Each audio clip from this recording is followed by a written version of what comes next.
Project से, ठीक है। मैं बनाता हूं आज रिएक्ट क्लास के नाम से। अब ये मेरा एक मेजर प्रोजेक्ट है जिसको लेके मैं चलूंगा। अब मैं कुछ डिलीट नहीं करने वाला, इसी रिएक्ट के प्रोजेक्ट के अंदर काम करूंगा। यहाँ आता हूँ, ये लगाता हूँ, यहाँ VS कोड ओपन करता हूँ, सॉरी VS कोड भी कर सकता हूँ, लेकिन इसके अपने टर्मिनल से प्रोजेक्ट क्रिएट कर दो तो ज्यादा बेटर है। ये स्ट्रॉन्ग वो है कमांड लाइन, क्योंकि कमांड लाइन विंडोज का अपना है। आप सीधा अभी बनाते हैं npx क्रिएट, क्या होता है, रिएक्ट ऐप, और प्रोजेक्ट का जो भी नाम है आप वो दे दो। मैं बोल देता हूं रिएक्ट क्लास, ठीक है, और ये बना के छोड़ देते हैं। अभी यहां हमारा आपको पता है पूरा रिएक्ट का प्रोजेक्ट क्रिएट होगा। जब तक ये क्रिएट होता है मैं यहां आता हूं, मैंने यहां एक फोल्डर बनाया हुआ था, न्यू फोल्डर, इसके अंदर आते हैं यहां, और यहां हम कुछ चीजें समझेंगे, वो प्रोजेक्ट वहां बनने दो। कल के दिन मैंने आपको ये सारी मेजर फाइल्स का काम बताया था। आपको पता है सबसे मेजर फाइल npm start जब मैं लिखूंगा तो npm start के कब चलेगा, किस चीज के थ्रू चलेगा? सबसे बेसिक चीज इसको क्या चाहिए, नोड मॉड्यूल्स हैं तो npm start की कमांड चलेगी, और अगर नोड मॉड्यूल्स नहीं है तो नहीं चलेगी। एक बात तो ये हो गई। पॉइंट नंबर 2 पर आते हैं। ये क्या चलाया हुआ है, किसने चलाया हुआ है, कुछ वीडियोस चलाई हुई किसी ने, वीडियो चल रही है, काइंडली इसको पॉज कर दें या फिर आप पैक जाके बैठ जाएं, ये हो सकता है। यहाँ तो इसकी आवाज आएगी तो मसला है, या कोई हैंड फ्री बोलते हैं बराज को दे देंगे, वो लगा लें, ठीक है। अच्छा, अब ना हमने देखा कि भाई किस तरीके से रिएक्ट का प्रोजेक्ट इंस्टॉल होता है, npm इंस्टॉल वाली कमांड लिखकर और रिएक्ट क्रिएट रिएक्ट ऐप लिखते हैं, लेकिन वो तब चलता है जब नोड मॉड्यूल्स होंगे, ठीक है। अच्छा, एक और चीज, मैं npm इंस्टॉल करना चाहता हूं। npm इंस्टॉल के लिए क्या जरूरत है, node modules, package Jason. Install क्या करना है, उसके लिए क्या चाहिए, जेसन की फाइल। अच्छा, इंस्टॉल करेगा कैसे, उसके लिए नोड जेएस का सॉफ्टवेयर चाहिए। आपने अपने कंप्यूटर में नोड जेएस का सॉफ्टवेयर बना दिया, ठीक है। अगर कोई बंदा आपको सिर्फ पैकेज जेसन दे देता है, जैसे कि इस केस में, आओ अभी समझते हैं। एक बंदा आया, उसने मुझे सिर्फ एक फाइल दे दी, ये वाली, ये यहां आया, इसने एक फोल्डर बनाया, इसने कहा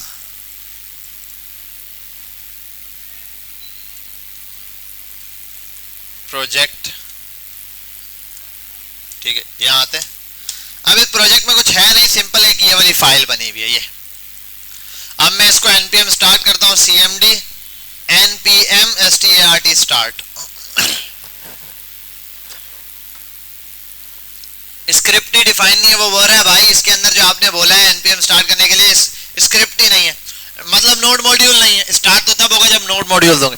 उसके लिए क्या करना है, cmd npm i। अब npm i से क्या करेगा, वो इंस्टॉल करेगा। क्या इंस्टॉल करेगा, जो डिटेल इसके अंदर लिखी हुई है, जो कुछ इसके अंदर डिटेल में लिखा हुआ है वो ये इंस्टॉल कर देगा। जैसे मैं अगर npm i करता हूं, अब देखो क्या करना शुरू होता है।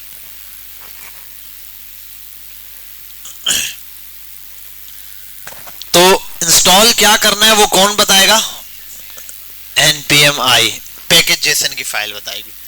आप जेसन की फाइल में है क्या, जेसन की फाइल में ये है भाई, मतलब ये सारा कोड हम खुद बना सकते हैं, खुद ही लिख सकते हैं। ये तो एक जेसन लिखा हुआ है ना, मेरे पास कोई फाइल ना हो, मेरे पास सिर्फ ये लिखा हुआ हो। यहां पर मुझे कोई बोले रिएक्ट का प्रोजेक्ट बनाना है,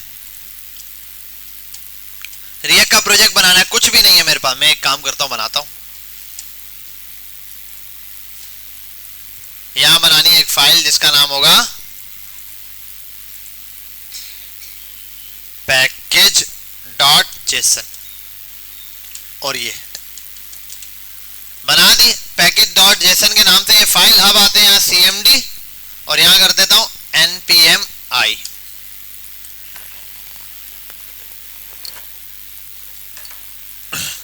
क्या एरर है, मैंने पैकेज का नाम सही नहीं लिखा क्या, एरर दे दिया मेरे ख्याल है, मैंने कोई फाइल का नाम वगैरह सही नहीं लिखा, व्हाटएवर ऐसा कुछ किया है।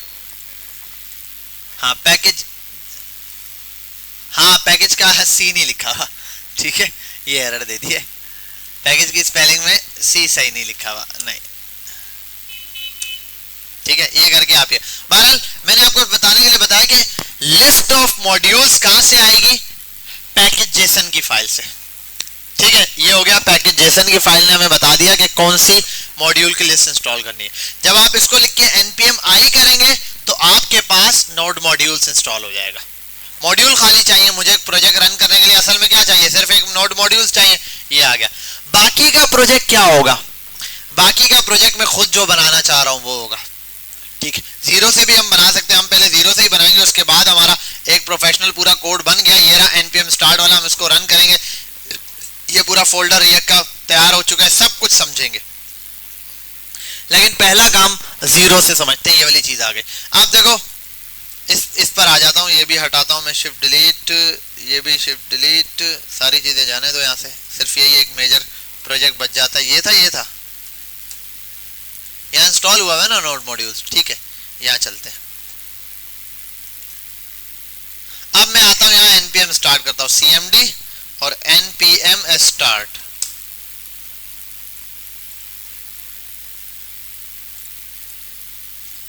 ठीक है भाई, इसकी भी जरूरत नहीं है। क्या बोल रहे हैं, सबसे पहले इंडेक्स की फाइल नहीं है पब्लिक में, ठीक है, एक पब्लिक का फोल्डर बनाते हैं, पब्लिक डॉट पब्लिक खाली, पब्लिक का फोल्डर, इसके अंदर जाते हैं, और इसके अंदर भी यहां से नहीं जाते हम, VS कोड यहीं इसी के अंदर ओपन करते हैं, यहाँ राइट क्लिक करके ओपन कर देता हूं मैं, ट्राई अगेन ऑल, और ये आ गया मेरे पास, ये पब्लिक का फोल्डर है, इसमें आता हूं, बनाता हूं index.html, ये बन गया। और ये बनाने के बाद HTML अगर खाली भी छोड़ दूं मैं बिलफर्ज, अभी खाली छोड़ा भाई ये मैंने, ठीक है, यहाँ आ गया मैं, और यहाँ आने के बाद मैं अब इसको दोबारा इधर से रन करता हूँ npm स्टार्ट से, npm स्टार्ट। अब ये चीज गौर से समझनी है आपने, देखो ये भी चल गया, स्क्रिप्ट के लिए रनिंग शुरू हुई, क्यों, क्योंकि नोड मॉड्यूल थे, index.html की फाइल है, लेकिन अब JS की फाइल नहीं है। आपने कहा ठीक है, यहाँ आप आए, एक और फोल्डर बनाया जिसको क्या दिया, सॉरी, ये फोल्डर यहाँ बनाएंगे, यहाँ फोल्डर बनाएंगे जिसको नाम देंगे src, इस src के फोल्डर को ओपन करेंगे, इसके अंदर फाइल बनाएंगे index.js, ये बना दिया, इसको भी सेव कर देते हैं। अब इस कोड को रन करते हैं,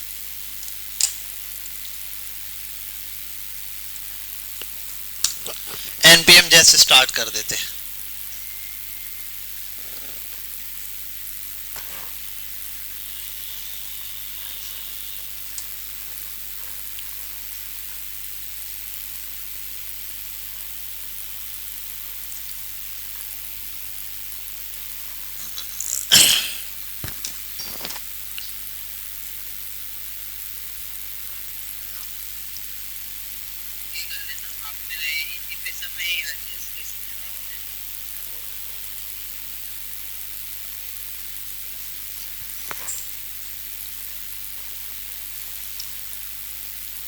चलो भाई ठीक है, मेरे पास ये कोड चल गया, इस कोड में कुछ आया, कोड सक्सेसफुल चल रहा है।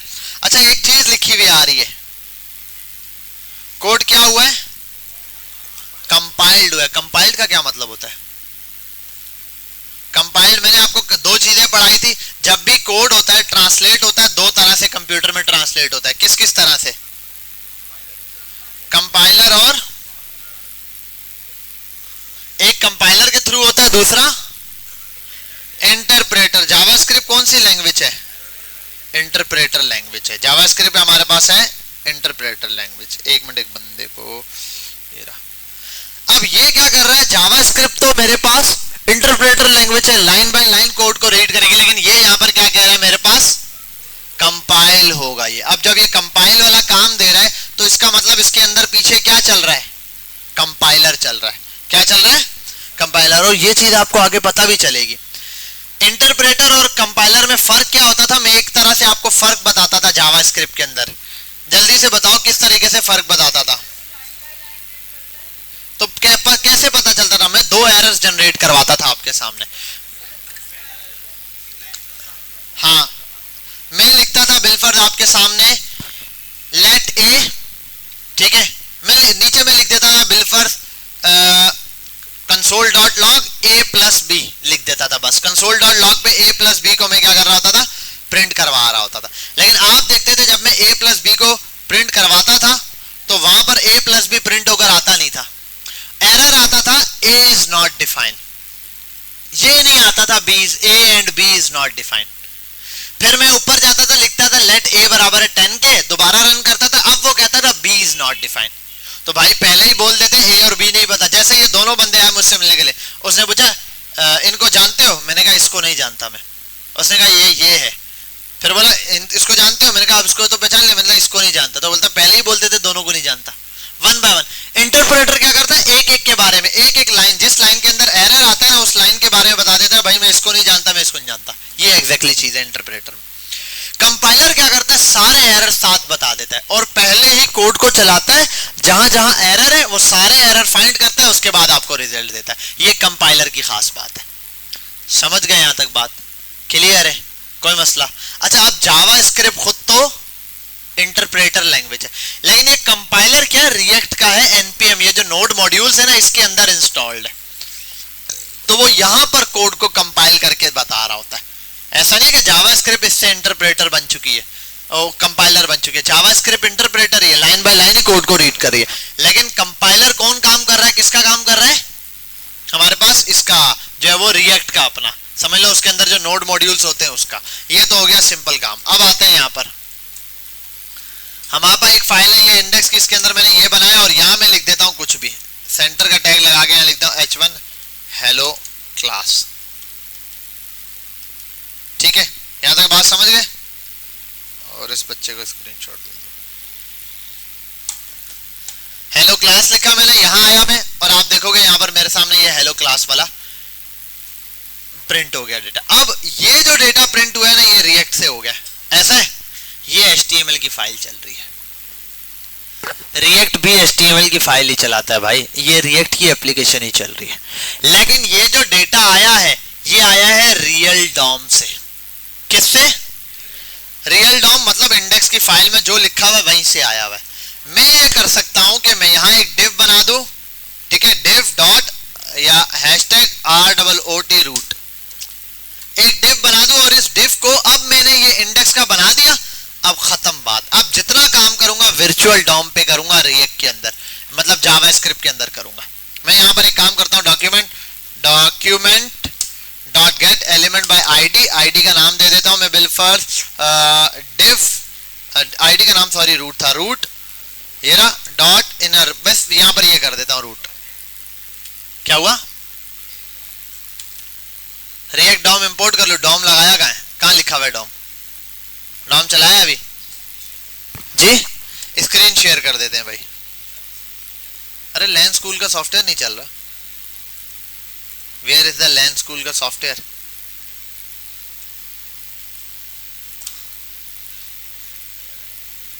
लैन स्कूल टीचर, एक मिनट रुक जाना। अच्छा भाई यहां फोकस कर लें, लैन स्कूल चला है नहीं?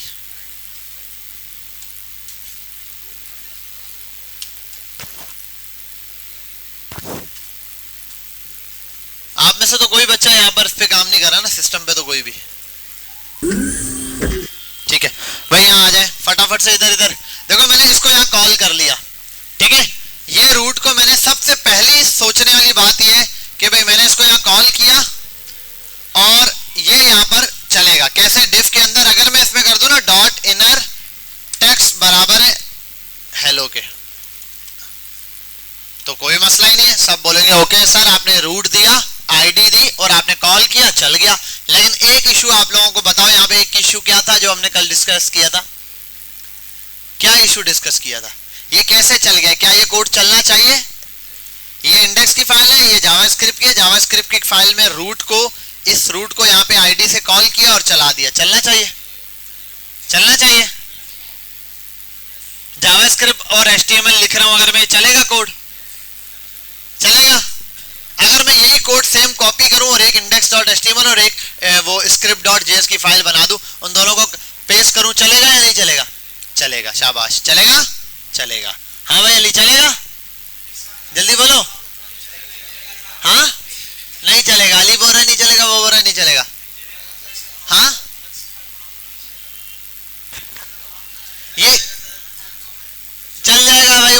वर्चुअल डॉम है, क्यों नहीं ना चलने वालों में जल्दी बताओ क्यों नहीं चलेगा भाई? स्क्रिप्ट कहाँ है? इस नहीं करेंगे ना बाद में। नहीं, मैंने तो कहा ये कोड, मैंने ये नहीं कहा इसमें एडिट करके।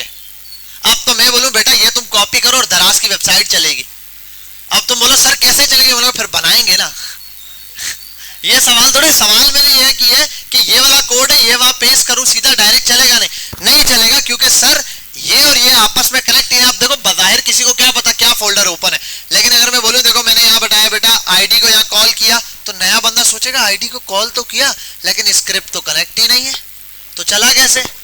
तो चला कैसे हम ये बात जानते हैं, क्योंकि जो भी फाइल सोर्स में index.js की होगी और पब्लिक में index.js की होगी, रिएक्ट में index.html की, वो ऑटो कनेक्ट हो जाएगी। ऑटो कनेक्ट क्यों कनेक्ट होगी? नोड मॉड्यूल की वजह से। ये आ गया। अब यहां तक तो कनेक्ट। अब मसला पता है क्या है? और ये जो डेटा दिखाई दे रहा है ना, ये जो हेलो आ रहा है, ये कौन सा डॉम है? मतलब ये चीज यहाँ एक्चुअल में मौजूद थोड़ी है, ठीक है? और ये क्या बोल रहे हो?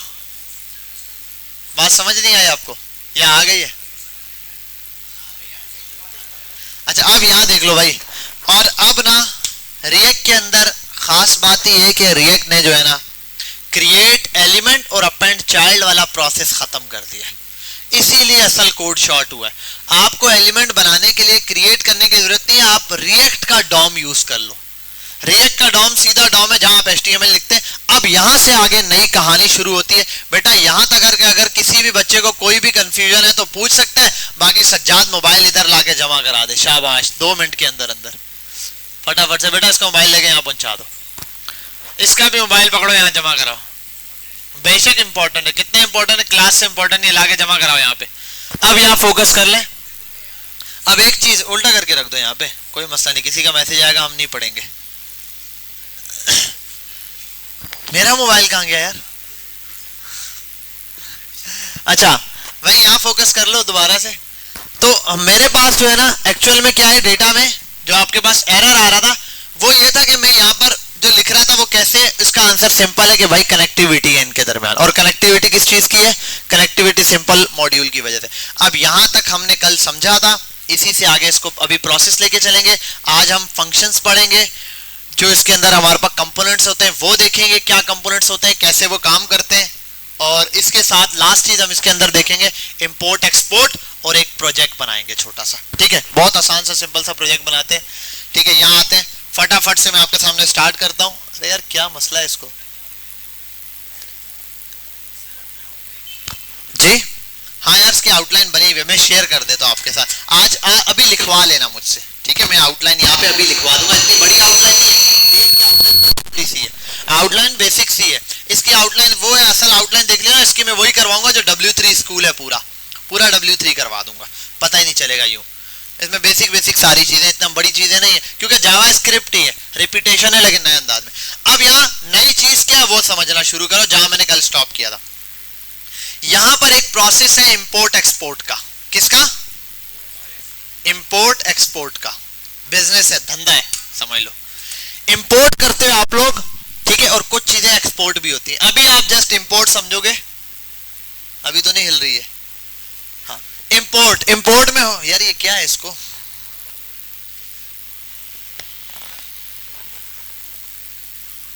अच्छा भाई, इंपोर्ट क्या करते हैं हम? सिंपल बात ये है। यार एक चीज एरर क्यों दे रहा है? कोड रहने चल रहा है, कोड ठीक है, प्रॉपर है। तो यहां आते हैं, हम लिखते हैं इंपोर्ट, और यहां आप दे दो रिएक्ट डॉम। डॉम DOM था, स्मॉल वाला था। React DOM from React DOM slash client, बस ये आ गया।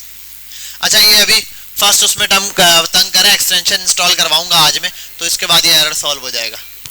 क्या चीज? किस? हाँ ठीक है, रिएक्ट डॉम को हम ला रहे हैं रिएक्ट डॉम क्लाइंट नाम के एक फोल्डर से, ये भी मैंने बता दिया। अब आज के बाद ये समझ लो, जो भी चीज आप यहाँ इंपोर्ट के लिए लिख रहे हो, या तो वो बाय डिफॉल्ट इस मॉड्यूल्स में होनी चाहिए या फिर आपको इंस्टॉल करनी पड़ेगी। एग्जांपल में मैंने कल एक चीज दी थी जो इंस्टॉल नहीं थी, वो क्या था? ब्राउजर राउटर्स थे। अब आगे जाके और बहुत सारी चीजें जो हम इंस्टॉल करेंगे, ऐसी कोई चार्ट की लाइब्रेरी आपको अच्छी लगी, थर्ड पार्टी लाइब्रेरी आपने उठा ली, या फिर आप जो है रिएक्ट के अंदर बूटस्ट्रैप यूज कर रहे हो, इंस्टॉल करके यूज कर रहे हो, फाइल को कनेक्ट नहीं इंस्टॉल करके यूज कर रहे हो, उसके लिए क्या वो पहले इंस्टॉल करनी पड़ेगी, देन वो इंपोर्ट में आएगी, वरना शो ही नहीं करेगा। ठीक है, ये हो गया। ये क्या है? React DOM. This is a virtual DOM. ये एक वर्चुअल पूरा फ्रेमवर्क बनाते गए हैं जहां पर आप नॉर्मल HTML लिखोगे, उस HTML को जब आप लिख के दोगे ना तो वो खुद ब खुद कन्वर्ट करेगा। इसको एक वर्ड कहते हैं बबल नहीं, बेबल। क्या बोलते हैं? बेबल। यहां एक होगा भी बेबल नाम का, ये रहा। ये समझ लो बेबल एक ट्रांसलेटर टाइप का है जो कि इस कोड को क्या कर रहा होता है? ट्रांसफर करके दे रहा होता है जावास्क्रिप्ट के कोड को रिएक्ट में, या रिएक्ट के कोड को जावास्क्रिप्ट में। आप लिखते कोड रिएक्ट में हो, मतलब JSX में हो, ये बेबल क्या करता है? उसको जावास्क्रिप्ट में कन्वर्ट करता है। क्या करता है? जैसे कि मैंने सिर्फ ये लिखा जावास्क्रिप्ट के अंदर H1 ओपन H1 क्लोज, इसके पीछे उसने पता है क्या किया? और जैसे मैंने लिख दिया हेलो, और यहाँ एक और काम भी कर देता हूं, मैंने लिख दिया यहाँ पे हेलो, मैंने तो इसमें लिख दिया, असल में इसके पीछे हुआ क्या है? इसके पीछे पता क्या हुआ? इसके पीछे जब मैंने ये लिखा तो जावास्क्रिप्ट बेबल ने क्या कहा? अच्छा H1 का टैग आया। जावास्क्रिप्ट ने कहा मैं तो उसको जानता ही नहीं। उसने कहा सबर करो, तुम ये जानते हो? उसने कहा क्या? उसने कहा डॉक्यूमेंट डॉट क्रिएट एलिमेंट। उसने कहा हाँ मैं जानता हूँ। बोला H1 जानते हो? बोला जी। बोला क्रिएट कर दिया। बोला टैग बन गया। फिर उसने कहा आगे, बोला उसने कहा डॉक्यूमेंट सॉरी इसको आप किसी उसमें टैग में ले लो, मैं कर देता हूँ माय हेडिंग समथिंग करके, ठीक है। और फिर उसने कहा माय हेडिंग है, उसने कहा जी मुझे पता है। उसके बाद उसने कहा डॉट लगाओ, इसके अंदर कर दो इनर टेक्स्ट, बिलफर्ज इनर टेक्स्ट कर देते हैं, बराबर है। और उसने यहाँ पर लिख दिया कुछ भी टेक्स्ट। उसने कहा आप जानते हो? हाँ। उसने कहा ये जो चीज आपने लिखनी थी ना, असल में आपने बार बार एलिमेंट क्रिएट करने के लिए ये लिखना था, लेकिन इसने क्या किया? ऑटो इसको ये चीज करके दे दी। दूसरा ये, इसने आपने इसको जिस डिव में रखा है उसने ऑटो अपेंड चाइल्ड वाला काम भी यहाँ कर दिया। तो ये जो तीन काम थे ना, इन तीनों कामों को बेबल ने क्या किया? आपके लिए आसान कर दिया। बेबल ने कहा आप लिखो सिर्फ ये, लेकिन मैं इसको जावास्क्रिप्ट को बताऊंगा ये हुआ अमल। समझ आ गई बात? इसने क्या किया? आपने ये लिखा जावास्क्रिप्ट में, जावास्क्रिप्ट तो टैग को समझता ही नहीं था, पीछे बेबल ने इसको कन्वर्ट करके आगे दिया कि भाई ये जावास्क्रिप्ट, ये जो टैग नजर आ रहे हैं ये असल में इस तरीके से काम कर रहा है। समझे? तो ये बेबल का काम है इसको कन्वर्ट करके देना। अच्छा, अब समझते हैं, थोड़ा सा आगे आते हैं। रिएक्ट डॉम के अंदर एक चीज है, React DOM dot create root. अब रूट बनाता है ये कहां का रूट बनाता है? ये रूट बनाता है, कहता है जिस एलिमेंट पे आपको जगह चाहिए, जहां पर आपको वो प्रेजेंट करना है। ठीक है, यहां आप कोई भी एलिमेंट बना सकते हो, वेयर टू शो करके, वेयर टू, मेरे मोबाइल पे कॉल आ रही है, मोइज भाई की कॉल है। कौन था ये? किसका मोबाइल है ये? क्या बोल रहे हैं? बाहर जाओ, बाहर जाओ। Where to show, where to show, where to show in HTML। अब देखो ये मैंने बिलफर्ज एक एग्जांपल में बना दिया, कहां HTML में शो कराना है यहां, और यहां उसका एड्रेस दे दो document dot gate element by ID, ID को कर दो ROOT रूट। ये ठीक है, वेयर टू शो वाला आ गया, ये वेरिएबल आप यहां पे पास कर दो, समझाने के लिए दे दिया। ठीक है, अब ये समझ गया कि जो भी कोड हमने लिखना है उसको शो कहां करवाना है, उसका रास्ता ये रहा, यहां शो करवाना है। ठीक है, अब मैं ये इतना लंबा तो पागल थोड़ी हूं इतना लंबा काम करूंगा, मैं तो असल में सिर्फ यही लिखूंगा, वो तो आपको समझाने के लिए बताया था ये। तो इसको पाथ मिल गया, समझ आ गई बात? अब ये जितना भी ये जो पाथ मिला है इसको कहीं सेव भी कराना है तो इसको एक वेरिएबल में सेव करा दो आप, कॉन्स्ट, और कर दो रूट नाम का वेरिएबल। वेरिएबल बना दिया मैंने, कौन सा? रूट नाम का। अब ये रूट में सेव हो गया, यहां तक क्लियर हो गया? ठीक है, अब रूट में जो चीज, हाँ बेटा ये जो है ना रिएक्ट डॉम, ये क्या करता है? बोलता है ठीक है मैं वर्चुअल डॉम बना दूंगा, आप H1 टैग लिखोगे, मैं जावास्क्रिप्ट को समझा दूंगा। इसने H1 टैग नहीं लिखा, इसने एक क्रिएट एलिमेंट किया, उसमें डेटा ऐड किया, अपेंड चाइल्ड कर दिया। तीनों बातें मैं उसको समझा दूंगा, आप सिर्फ टैग की जबान में लिखते जाओ। हमने कहा ठीक है, लेकिन मसला ये था लिखते तो जाएंगे, लेकिन HTML में जब डिस्प्ले करना है तो करना कहाँ है, एक जगह तो बतानी ही पड़ती है। आपको पता है हमेशा मैंने बताया H1 जो भी बनाओ क्रिएट भी करो, लेकिन एक एलिमेंट तो चाहिए होता था जहां शो करवाना है। चाहे आप अगर उस एलिमेंट को, मैंने कहा आईडी आप बॉडी को पास कर दो तो बॉडी में शुरू हो जाएगा वो डायरेक्ट, समझ गए। डिव देना चाहते हो डिव में दे दो, जहां मर्जी है। तो इसलिए उसको एक रूट तो चाहिए, तो हमने यहाँ पर वो रूट डिफाइन कर दिया, हो गया। अब ये जो पूरा रूट सेव हुआ है कि कहाँ करना है, उसको हम बोल रहे हैं रूट है। ये रूट नाम की वेरिएबल में सेव कर दिया, ये मेरा एक्चुअल रूट है HTML वाला। अब ये रूट पर करना क्या है, डेटा शो करवाना है। क्या कराना है, तो इसके लिए बोलेंगे रूट डॉट रेंडर कर दो। रेंडर मतलब रेंडर नाम का एक फंक्शन है जो कि शो करवा देगा। क्या शो कराएगा, इसके अंदर जो डेटा लिखोगे आप, इसमें लिखना क्या है, इसमें क्या लिखेंगे, राइट, मैं लिख देता हूं राइट जेसन इन इट। पहले तो ये सेव करते हैं, क्या आ रहा है, राइट जेसन इन इट। जो चीज यहां लिखूंगा वो यहां पर आ जाएगा, जेसन नहीं, राइट JSX।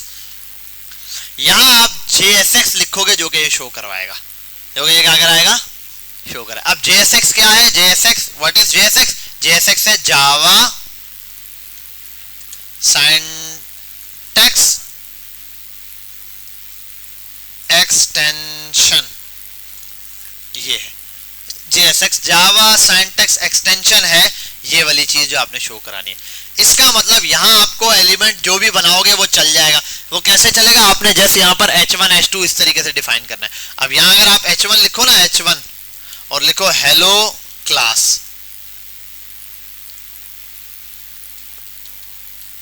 तो ये यहां हेलो क्लास दिखा देगा। समझ गए यहां तक बात बेटा, यहां तक कोई मसला क्लियर, बहुत आसान सा काम हो गया आपके सामने। नेक्स्ट चीज आओ, यहां अगर आपने ज्यादा कोड लिखना है तो मसला ये, इस पूरे में एक ही JSX लिख सकते हो आप। अगर आप ऐसे लिखोगे H1 के नीचे पैराग्राफ यहां पर लिखने की कोशिश करोगे, बिल्कुल आपने P का टैग बनाया, अब ये एरर देगा, ये सॉल्व ही नहीं हो सकता एरर। इसके लिए क्या करना है भाई, वो बोल रहा है एक टैग में रैप करो, तो आप या तो डिफ का टैग बना दो या एक खाली टैग छोड़ दो, खाली टैग के अंदर इस पूरे कोड को रैप कर दो। अब ये हिस्सा जो आपको मिला है ना, ये आपको मिल गया प्योर HTML का हिस्सा। अब यहाँ आप वो सारी चीजें वैसे लिख सकते हो जैसे HTML में लिखते हो, बस। अब सेव करोगे, देखो कुछ भी नहीं है यहाँ। यहाँ आप H1 लिखो और लिख दो हेलो, तो H1 आ गया। इसके नीचे आप यहाँ HR लगा दो, HR और ये कर दो, तब भी HR आ गया। अच्छा यहाँ HR खाली छोड़ोगे ना, कोई भी टैग खाली छोड़ोगे तो ब्लेंडर होगा। अब ये देखो यहाँ HR भी जब मैं लिखता हूँ ना HRU, तो क्लोजिंग टैग आता है। आप अगर क्लोजिंग टैग नहीं लिखना चाहते हो, जो सिंगल टैग है उनके आखिर में आप स्लैश लाजमी लगाओ, ताकि इसको पता चले यहाँ कोड ब्रेक हो गया, ठीक है। तो स्लैश लाजमी लगाना है, HR चल गया, समझ गए बात। तो हर जो सेल्फ क्लोजिंग टैग्स है उनके आखिर में आपने स्लैश लाजमी लगाना है, ठीक है। ये बन गया। अब बाकी तो सीधा HTML है। अब मसला ये है, यहाँ अगर कोड लिखते जाएंगे तो बहुत मसला हो जाएगा, ये बहुत ज्यादा बढ़ जाएगा। तो इसके लिए हम क्या करते हैं, अलग अलग कंपोनेंट्स बनाएंगे, होम, अबाउट, कॉन्टेक्स्ट, अलग अलग, वो यहां पर शो होंगे। Let me show you how it works. यहां अगर मुझे कुछ शो कराना, अच्छा यहां मजे की बात, एक और मजे की बात दिखाऊं, ये देखो HTML है ना, इसमें सबसे पावरफुल फीचर H1 ये रहा। मैंने लिखा 1+1, सेव किया, क्या आया। मैं अगर इसको जमा भी करना चाहता हूं ना तो कोई मसला नहीं है, यहां पर किसी भी जगह में जावास्क्रिप्ट लिख सकता हूं। जहां जावास्क्रिप्ट लिखनी है ना HTML में, वहां सिर्फ ये लगाना है और स्टार्ट में सिर्फ ये लगा देना है ब्रैकेट में, हो गया 2। HTML के अंदर आसान काम हो गया। अब यहां अगर मैं बिल्कुल यहां एक वेरिएबल बनाता हूं, मैं कहता हूं कॉन्स्ट A बराबर है 10 के, कॉन्स्ट B बराबर है 15 के। अब मुझे इन दोनों को प्लस करना है ना, तो मुझे ये करने की जरूरत नहीं है डॉक्यूमेंट कोई एलिमेंट कॉल करूंगा, उसका आंसर लूंगा उधर, नहीं, यहां सीधा लिख दो A+B, खत्म कहानी, हो गया काम आसान। इतना आसान हो गया आपके लिए, तो बहुत सिंपल सी चीज हो गई। अब यहाँ पे सिंपल आओ, जावास्क्रिप्ट लिखनी है तो ये वाला ब्रैकेट लगाओ और जावास्क्रिप्ट लिख दो डायरेक्ट। समझ गए यहाँ तक बेटा, कोई मसला, ये तो भी मैंने बता दिया। यहाँ कोई कंपोनेंट, हाँ कोई वेरिएबल शो करा सकते हो आप इसके अंदर, जो वेरिएबल आपने शो कराने आप वो वेरिएबल का नाम दे दो। आप लिख दो A, बिलफर्ज आपने ये लगाया $A लिख दो खाली, सॉरी ए, खत्म, ए आ गया। समझ गए यहाँ तक बात? तो इसमें आप जावास्क्रिप्ट के जितने भी आंसर्स हैं डायरेक्टली यहाँ पर ला सकते हो HTML के अंदर। समझ आ रही है बात? यहाँ तो कोई मसला तो नहीं है, क्लियर है, बहुत आसान हो गया। अब मसला ये, यहाँ पर भी जब आप काम करोगे ना कोड, अब ये वैसे ही हटा देता हूँ मैं, बिल्कुल सिंपल कर देता हूँ मैं इस काम को, ये हो गया। अब ना यहाँ पर भी जब हम काम करते हैं ना तो अलग अलग तरीके से कर सकते हैं। जैसे मैं आपको बताता हूँ, मैंने बनाया एक कॉन्स्ट, समझ लो ये होम पेज है, होम पेज बराबर है और इसके अंदर में h1 लिख देता हूँ, दिस इज होम पेज, ठीक है। और कॉन्स्ट मैं बनाता हूँ nav bar बराबर है h1, this is nav bar, ठीक है, ये भी हो गया। कॉपी करता हूँ,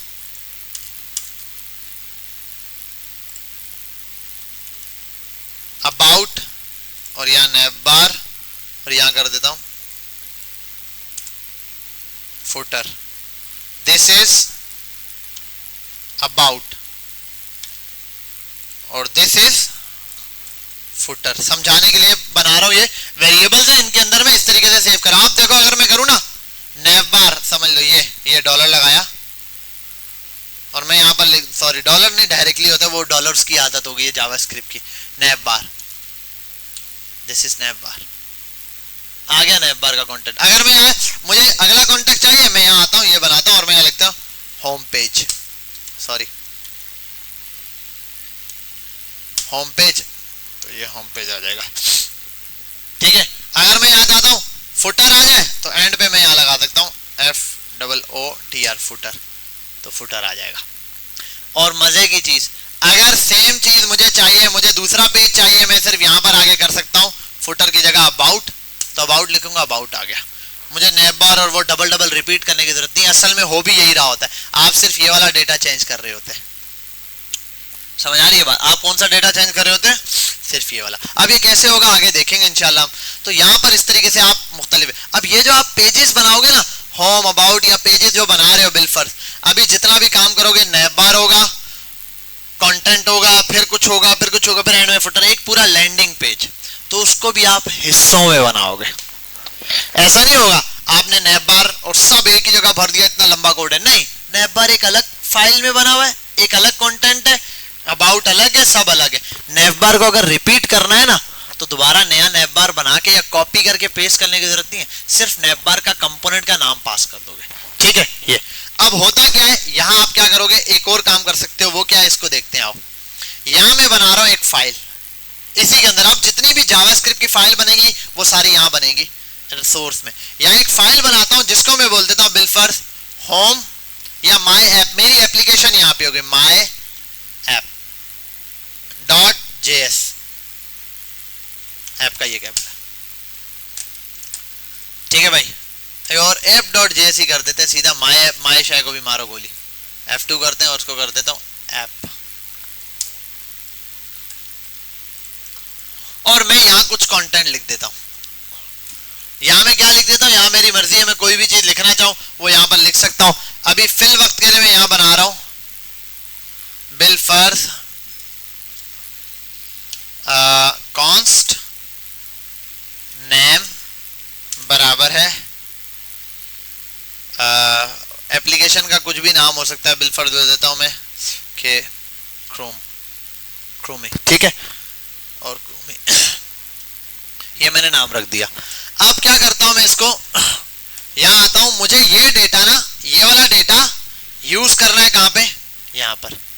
अब इसको यूज कैसे करेंगे, बहुत आसान है, जैसे इंपोर्ट था इसमें ऐसे एक्सपोर्ट भी है। क्या है? एक्सपोर्ट भी। मैं यहाँ पे करूं एक्सपोर्ट और नाम दे दूं, क्या चीज एक्सपोर्ट करनी है, नहीं माई ऐप के अंदर जो लिखा हुआ है वो डेटा एक्सपोर्ट, तो मैं कर देता हूं नेम, ठीक है। और यार नेम को थोड़ा कैपिटल में कर देता हूं क्योंकि आपको पता है वो नेम एक वर्ड है यहाँ पे बुक, इस वजह से नेम को एक्सपोर्ट कर देता हूं ऐसे। अब एरर ये है कि नेम ना दो तरह से, एक्सपोर्ट जो है ना रिएक्ट के अंदर दो तरह की है, एक है बाय नेम एक्सपोर्ट, दूसरी है डिफॉल्ट एक्सपोर्ट। क्या है? There are two types of export in JavaScript. Number 1 default export, number 2 named export, NAMED named. ठीक है, नेम्ड वाले और डिफॉल्ट। डिफॉल्ट में क्या है, किसी भी ऐप में या किसी भी एक कंपोनेंट में, अब कंपोनेंट क्या होता है मैं आपको समझाऊंगा, किसी भी कंपोनेंट में एक ही कोई चीज डिफॉल्ट हो सकती है, बाकी नेम्ड होंगे अगर एक से ज्यादा एक्सपोर्ट कर रहे हो आप लोग। अब ये इसमें कितने एलिमेंट हैं, एक ही है, इसको करना है तो आप यहां लिख दो एक्सपोर्ट डिफॉल्ट। अब एरर चला गया, ठीक है, अब ये एक्सपोर्ट हो गया। अब यहां आओ, अब यहां आओ उधर आप, अब यहां आओ, आप लिखो इंपोर्ट फर्स्ट और सेकंड, वो बोर है ना, ये इंपोर्ट में लिख देता हूं, क्या नाम था वो, उसका नाम क्या है जो चीज है, नेम, यहां कर दो NAME नेम, आगे खुद आ गया डॉट ऐप, खुद आ गया। वरना आप यहां पर ये कर सकते हो, ये नोड मॉड्यूल्स एक्टिव रहता है, वो खुद ब खुद अक्सर फाइलें सिलेक्ट कर लेता है app.js के अंदर। ठीक है, ये रहा। अब देखो अगर इस नेम के अंदर क्या लिखा हुआ है, क्रूमी, अगर मैं यहां पर प्रिंट कराऊं ना इसको, ये, और मैं यहां कर दूं नेम, आ गया। और उसको मैं किसी में भी लिख सकता हूं, अगर मैं इसको चाहूं ऐसे H1 के अंदर लिख दूं रैप करके, तो ये H1 के अंदर आ जाएगा।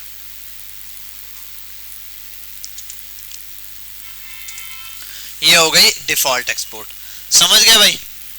एक ये सा, अब आप क्या करते हैं, हम लोग असल में हम लोग बनाते हैं माई ऐप है ना, जैसे हम बनाते हैं एक नैव बार, फुटर, साइड बार, जितने सबको अलग अलग कंपोनेंट्स, और उन कंपोनेंट्स सबको साथ मिला के एक पूरा वो बनाते हैं। अब ये कैसे होगा समझाता हूं आस्ता आस्ता। अच्छा भाई, यहां तक तो ये हो गया एक एक्सपोर्ट।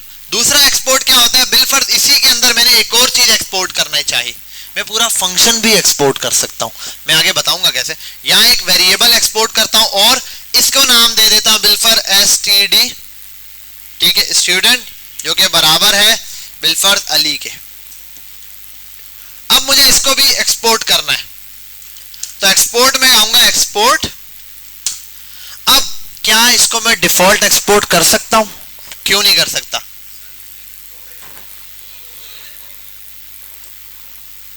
दो वेरिएबल है तो क्या फर्क पड़ता है, अगर दो वेरिएबल है तो कोई भी डिफॉल्ट नहीं होगा भाई। दो वेरिएबल नहीं बोलो, दो वेरिएबल्स हैं, बोलो सर डिफॉल्ट पहले ही किसी को दे दिया है। भाई दो वेरिएबल भले 100 हो, 100 में से क्या मैं किसी को नहीं डिफॉल्ट दे सकता हूं, अगर एक दफा यूज हो गया तो दोबारा नहीं हो सकता सर, एक दफा डिफॉल्ट। अब इसको कौन सी इंपोर्ट देनी पड़ेगी, एक्सपोर्ट देनी पड़ेगी। नेम्ड में क्या है, कुछ करने की जरूरत नहीं है, यहां आप क्या लिखोगे, नेम्ड, क्या नहीं लिखोगे भाई, सिर्फ आप ब्रैकेट लगाओगे और उसके अंदर STD पास कर दोगे। जहां पर एक्सपोर्ट इस तरह से हो रही हो, किसी वेरिएबल, फंक्शन, किसी भी चीज को इस तरह से भेजा जा रहा हो ब्रैकेट में, तो ये कहलाता है नेम, देखो, और ये वाला क्या कहलाता है, डिफॉल्ट। अब इसको समझना है, यहां पर आया, इसको भी ऐसे एक्सपोर्ट करें, यहां आओ, इसको करता हूं इंपोर्ट, वहां पर देखो एक्सपोर्ट किया, यहां पे क्या कर रहा हूं, इंपोर्ट करूंगा, यहां पर मंगवाऊंगा, वहां से भेजा जा रहा है, यहां से रिसीव करूंगा, वहां से भेजा, यहां अब इंपोर्ट करना है, यहां पे, यहां कैसे होगा इंपोर्ट, STD, तो STD आएगा कैसे, देखो मैंने लिख के एंटर मारा, बाकी खुद हुआ। ये असल में ये जो इंपोर्ट करोगे ना आप, अब जो नेम्ड इंपोर्ट है उसको अंदर, इसको यहीं पर करोगे आप STD। अगर एक से ज्यादा होते हैं, बिलफर यहाँ STD भी कर देता हूँ, स्टूडेंट 1 कर देता हूँ मैं इसको, यहाँ पे 1, और यहाँ कर देता हूँ, इसी चीज को कॉपी करता हूँ, ठीक है, और यहां मैं कर देता हूं, तेरा नाम क्या था बेटा, क्या, दानिश, और इसको कर देता हूं स्टूडेंट 2। अब 2 को करना है तो दोबारा नीचे आऊंगा और दोबारा से नाम नहीं, यहीं आऊंगा, कॉमा लगाऊंगा और STD 2 कर दूंगा। अब नेम बहुत सारे चल सकते हैं। अब यहां आओ, देखो मैं स्टूडेंट 1, इसको ये किया फ्रॉम, अब मैं 0 से लिख रहा हूं बार बार, ये किया ./f से। अगर स्टूडेंट 2 चाहिए तो यहीं कॉमा लगा के STD 2 भी कर दिया, इंपोर्ट हो गया। अब देखो यहाँ पर आ गया H1, ये रहा। अब यहाँ आके आप बेशक H1 के अंदर ये 2 एलिमेंट और लिख दो, दोनों के नाम साथ कर दो, स्टूडेंट्स नेम आर, पहले में कर दो STD 1 एंड STD 2। देखो कितना आसान हो गया। अब ये क्या होता, बार बार अगर लिखना पड़ता, कितना मुश्किल था HTML के अंदर भाई, H1 ऊपर, उसके अंदर 2 भाई लिंक्स बनाओ, वो करो, इसको लिंक पास करो, वो बहुत मुश्किल काम होता है। यहाँ पर देखो लाइव आपने दिया, student name are Ali and Danish. समझ गए? यहां तक बात क्लियर हो रही है? कितना इजीली काम होता जा रहा है ये इंपोर्ट एक्सपोर्ट के थ्रू। तो ये है डिफॉल्ट। अब डिफॉल्ट एक्सपोर्ट की एक और मजे की बात बताऊं, यहाँ इसको देखो एसटीडी की कर दो, अगर मैं एसटीडी करूं यहाँ पे और इधर भी एसटीडी कर दूं एक्सपोर्ट में, एरर क्या बोल रहा है? Imported STD as was not found in app. STD तो यहाँ मिला ही नहीं है। अच्छा एसटीडी 1 है, सॉरी 1 है, 1 इसको 1 करो एसटीडी, अब ओके हो गया। ठीक है, लेकिन अगर मैं यहां कर दूं गड़म बड़म बड़म, ठीक है, यहां कुछ भी लिख दूं ऐसे करके JHJ कर दूं और JHJ को कॉपी करूं यहां पेस्ट कर दूं, अब भी क्या देना है उसने? एरर ही देना है। चल गया। पता है क्यों? कि यहां नाम जो भी चीज डिफॉल्ट एक्सपोर्ट हुई है उसका यहां कुछ भी नाम लिखा हुआ है, आप यहां कॉल करते हुए ना इसके अंदर कुछ भी बोलोगे तो उसने देना आपको यही एलिमेंट है जो डिफॉल्ट इंपोर्ट हुआ है। डिफॉल्ट एक्सपोर्ट का फायदा ये है कि आप, मैं बोलता हूं यार उस उधर से किसी को भी बुला के ले आओ, किसी को भी बुला के लाने पे वो उसी को बुला के लाएगा जो ज्यादा डिफॉल्ट है। बिलफर्ज एक क्लास में एक बच्चा है, बिलफर्ज एक क्लास बनी हुई है, वहां बहुत सारे बच्चे बैठे हुए, एक क्लास का मॉनिटर भी है, होता है हर क्लास में एक। मैंने उसको कहा यार मुझे थोड़े से इस क्लास के बच्चों से कुछ क्वेश्चन करने, यार किसी को बुला के लाओ। 99% चांस है ये किसको बुला के लाएगा? मॉनिटर को लाएगा। तो यहां पर ये जिसके साथ डिफॉल्ट लगा हुआ है ना, तो समझ लो ये इस क्लास का मॉनिटर था। अगर आप यहां कुछ भी लिखोगे ना, किसी को भी बुलाओ, जैसे मैं बोलूं किसी को भी बोल दो, तो यहां पर आएगा बाय डिफॉल्ट कौन? वो तो यहां पर तो प्रिंट कराते हुए सेम वेरिएबल का नाम देना पड़ेगा, ये आएगा वही। क्यों? क्योंकि ये डिफॉल्ट पे था। तो जिसको डिफॉल्ट एक्सपोर्ट किया है ना वो हमेशा आ जाएगा खुद ब खुद। यहां तक बात समझ गए? क्लियर है? कोई मसला? ये है इंपोर्ट एक्सपोर्ट का सिस्टम जावास्क्रिप्ट रिएक्ट के अंदर, कि भाई इंपोर्ट वहां से होती है, सही है। अब तक मैंने आपको कहा था इंपोर्ट जो भी चीज कर रहे हैं वो कहां से हो रही है? मॉड्यूल से। लेकिन आप खुद भी इंपोर्ट कर सकते हो। जो चीज इंपोर्ट करनी है उसको एक्सपोर्ट लाजमी करना है। अगर कोई भी चीज आपने फीचर भी देखा है, अक्सर तो आप सिर्फ नाम लिख के एंटर करो, खुद ब खुद पाथ भी कनेक्ट कर लेता है। ये तो फिर भी है, आप जब आगे जाके कुछ चीजों को नेम इन्फो वो डिफॉल्ट इंपोर्ट करोगे ना, आप जाके सिर्फ इंपोर्ट लिखोगे, आगे सिर्फ होम का H लिखोगे, वो पूरा पाथ एंटर मारोगे, फाइलों के अंदर फाइल है उसका भी पाथ खुद उठा लेगा, वो ऑटो उठा के दे देगा। फीचर है, पावरफुल फीचर है इसके अंदर। यहां तक बात समझ आ गई? Any problem? No problem. ये सिस्टम तो इसके अंदर हो गया बहुत आसान सा इंपोर्ट एक्सपोर्ट, और यही चीज हम यहां पर चला रहे होते हैं इसके अंदर है। ये तो हो गया कोई भी वेरिएबल, कोई भी वैल्यू, कुछ भी आप यहाँ पे इंपोर्ट कर सकते हो या एक्सपोर्ट कर सकते हो। आते हैं फटाफट से शुरू करते हैं। अच्छा अब बड़ी इंपॉर्टेंट चीज है, यहां फोकस कर लो। मोस्ट इंपॉर्टेंट चीज मैं शुरू करने जा रहा हूं। अभी मैंने आपको क्या चीज सिखाई समझा देता हूं। सिर्फ ये बताया रिएक्ट डॉम क्या होता है वर्चुअल, और उसके अंदर आप कोई भी चीज कैसे शो करवाते हैं HTML लिख के। आप HTML लिखते हैं, उसको ऑटो कन्वर्ट करता है पीछे कौन कन्वर्ट करता है? बेबल यहां पर दिया हुआ भी है, नोड मॉड्यूल्स के अंदर है एक बेबल है जो इस कोड को क्या कर रहा होता है? कन्वर्ट करके दे रहा होता है। ये रहा, आगे जाके मैं आपको समझाऊंगा। अभी आप रिएक्ट का कोड लिखेंगे, आप बोलेंगे जावास्क्रिप्ट में ये कोड कैसा लिखा हुआ है, वो आपको कन्वर्ट करके देगा वेबसाइट। ठीक है, फिर सेकंड चीज मैंने आपको बताई, इसी के अंदर आप HTML में डायरेक्ट, यानी कि JSX जो है उसके अंदर आप डायरेक्ट क्या लिख सकते हैं? जावास्क्रिप्ट। वो मैंने बताया साइन लगा के ब्रैकेट जहां भी मर्जी है लिखो। सेकंड मैंने आपको बताया इंपोर्ट और एक्सपोर्ट का कॉन्सेप्ट होता है। एक्सपोर्ट कितनी टाइप की होती है? इसमें दो तरह की। क्या क्या? दोनों आपको समझ आ गए। अब आओ कंपोनेंट्स को समझते हैं। What is component? कंपोनेंट क्या होता है? बेसिक सी चीज बोलूं, एक छोटा सा पार्ट, एक हिस्सा। ये क्या? ये भी इसका एक कंपोनेंट, ये भी एक कंपोनेंट। रिएक्ट के अंदर आप कंपोनेंट्स जब बनाते हैं, जो हिस्से बनाते हैं, मतलब एक वेबसाइट है पूरी चल रही है, उसमें आप सब चीजों को कंपोनेंट्स में तोड़ सकते हैं, छोटे छोटे पार्टिकल्स में, छोटे छोटे हिस्सों में तोड़ सकते हैं। हर हिस्सा एक कंपोनेंट हो जाएगा, हर हिस्से की एक अलग फाइल बना दोगे, एक कंपोनेंट हो जाएगा। और कंपोनेंट रीयूजेबल होता है, मतलब आपने नैव बार जहां जहां होम पेज बनाया, अबाउट बनाया, कॉन्टैक्ट बनाया, बहुत सारे नैव बार बना दिए, एक नैप बार बना दी, 10 पेज है, हर पेज पे अगर नैप बार चाहिए तो क्या करना पड़ेगा, पूरा कोड कॉपी करके हर पेज पे भेजना पड़ेगा, है या नहीं? यही करते थे ना हम लोग, कितना मुश्किल काम था। यहाँ ये क्या कहता है, नहीं, नैप बार एक बनाओ, सबके ऊपर सिर्फ उसको कॉल कर लो, एक्सपोर्ट करो इंपोर्ट कर लो, एक्सपोर्ट करो इंपोर्ट करो, बस इंपोर्ट का नाम और ये लिख दो, एक लाइन लिखनी है आपने, बस आसान हो गया काम। ये चीज यहां पर आती है, रीयूजेबल बहुत ज्यादा है, रीयूज कर सकते हो कंपोनेंट को। रिएक्ट के अंदर दो किस्म के कंपोनेंट्स होते हैं, एक होते हैं क्लास बेस्ड कंपोनेंट्स, दूसरे होते हैं फंक्शनल कंपोनेंट्स। कौन कौन से? क्लास, अब यार ये कॉपी पेन लाजमी रखा करो, ये चीजें डिटेल में ज्यादा लिखने वाली होती हैं। जो क्लास बेस्ड कंपोनेंट्स होते थे ना, वो है ओल्ड अप्रोच। क्या है? मतलब पुराने जितने भी हमारे पास रिएक्ट के ऊपर काम करने वाले लोग थे वो क्लास बेस पर करते थे। और क्लास बेस पर क्यों करते थे? क्योंकि जब नए नए वो लोग बैकएंड से इधर शिफ्ट होते थे ना, रिएक्ट सीखने लगते थे, तो .NET, C++, C# वगैरह, जावा, ये सब क्लास बेस है। क्लास बेस काम होता है ऑब्जेक्ट ओरिएंटेड। क्या होता है? Object oriented. ऊप जो लैंग्वेजेस होती है ना, ऊप, वो क्लास बेस वाली होती है, तो वो सब पढ़कर आए हुए होते हैं ऊप लैंग्वेजेस, तो उनको फिर ये वाली चीज आसान लगती है, तो वो ये करते हैं।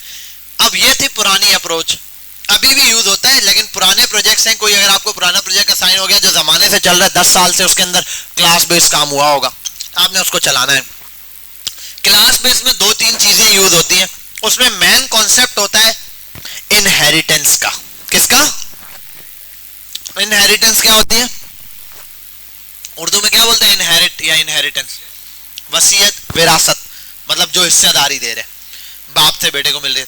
तो क्या होता है, एक पेरेंट होता है, बाकी उसके चाइल्ड बनते जाते हैं, उन पे कन्वर्ट होता जाता है डेटा, एक चैन चल रही होती है, पेरेंट टू चाइल्ड। एक बड़ा कंपोनेंट बना दिया, बाकी उसके चाइल्ड है, बड़े कंपोनेंट से चाइल्ड को कुछ भी डेटा प्रोवाइड किया जा सकता है। ये है क्लास बेस कॉन्सेप्ट। क्लास में ज्यादातर 2-3 चीजें होती है जिनका नाम ले लेता हूं ऊप बेस के अंदर, आपको बस नाम याद होने चाहिए। Inheritance, polymorphism, encapsulation, private and public. क्या क्या? Inheritance, encapsulation, polymorphism, public, private type के नाम। बस अगर इनको देखना हो ना, जो इंटरेस्ट रखते हैं यहां आके देख लेना, कॉन्सेप्ट्स ऑफ ऊप, इनहेरिटेंस, पॉलीमॉर्फिज्म्स, और क्या? पॉलीमॉर्फिज्म, इनकैप्सुलेशन, इनकैप्सुलेशन ये खुद आ रहा है, देखो खुद आएंगे, encapsulation and public and private. ये मैंने पूरा ही लिख दिया, वैसे ये लिख देते ऊप के कॉन्सेप्ट के अंदर खुद ब खुद दे देगा, ये रहा। अच्छा, एब्स्ट्रैक्शन, एक एब्स्ट्रैक्शन से ही रिलेटेड है पब्लिक या प्राइवेट वाला काम, ये रहा। ये आपको वैसे समझा देंगे, छोटे छोटे ऐसे कॉन्सेप्ट जरा सा पढ़ लेना ताकि कभी इंटरव्यू में जाओ। वो काम किसका? ये तो ये तो हो गया पहले कंपोनेंट्स की टाइप। क्लास में ये चीजें होती है, यूज नहीं करना, ठीक है। बाकी इसका एक दफा कोड देखना है, वो भी हम देख लेंगे वन टाइम, एक दफा कोड दिखा दूंगा, ऐसे होता है। इसके कोड समझने की जरूरत नहीं, बहुत लेंथी कोड होते हैं, बड़े मुश्किल होते हैं, पागल बनाने वाले, क्योंकि ना आपने ये प्रोग्रामिंग पढ़ी ही नहीं है। जब आपने पढ़ी नहीं है, आपका कॉन्सेप्ट ही नहीं है इसके अंदर, क्लास बेस है। मैं थोड़ा सा कॉन्सेप्ट आपको दे दूंगा।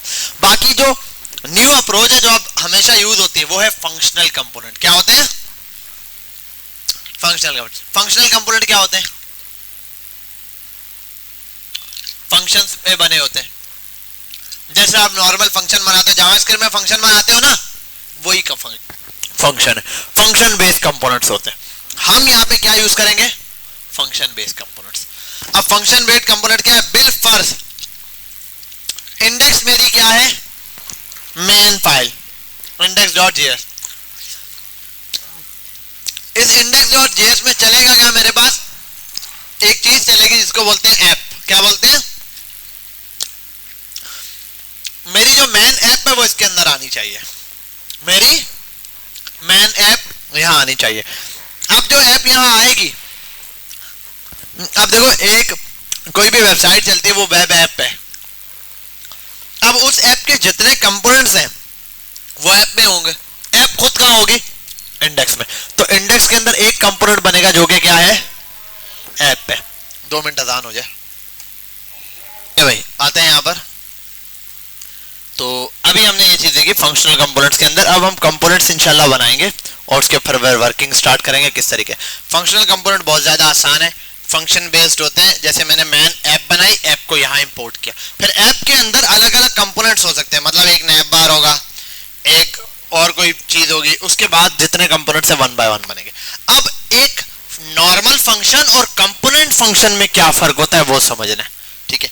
यहां आता हूं, मैं एक फंक्शन बनाता हूं सबसे पहले, सॉरी इधर नहीं, नोट एसआरसी के फोल्डर में आऊंगा, यहां एक फंक्शन बनाऊंगा जो कि बनाऊंगा ऐप नाम का। किस नाम का?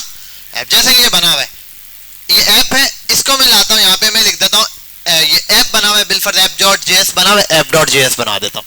अभी app.js है, ये नॉर्मल app.js की एक फाइल है, इसके अंदर मैं एक फंक्शन बना रहा हूं। मैंने एक फंक्शन बना दिया, ठीक है। इस फंक्शन को बनाने के बाद मैं इसके अंदर सिंपल एक चीज बनाता हूं, इस फंक्शन को नाम दे देता हूं ऐप का, नाम दे दिया ऐप का, और उसके बाद ये चीज ओपन की और यहाँ ये किया और ये ओपन कर दिया, ठीक है। ये मेरे पास फंक्शन बन गया। अब एक चीज याद रखना, जो रिएक्ट का फंक्शन होता है, अब ये देखो ये एक नॉर्मल फंक्शन है यार, क्या है,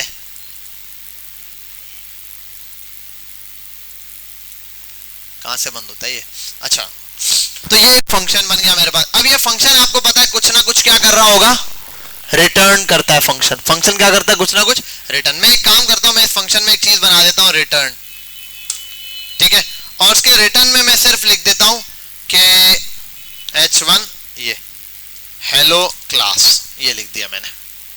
कोई मसला यहां तक? इसके फंक्शन में मैंने क्या लिख दिया, हेलो क्लास, ऐसे लिख दिया यूं करके।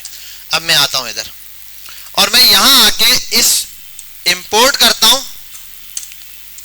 ऐप को, ठीक है।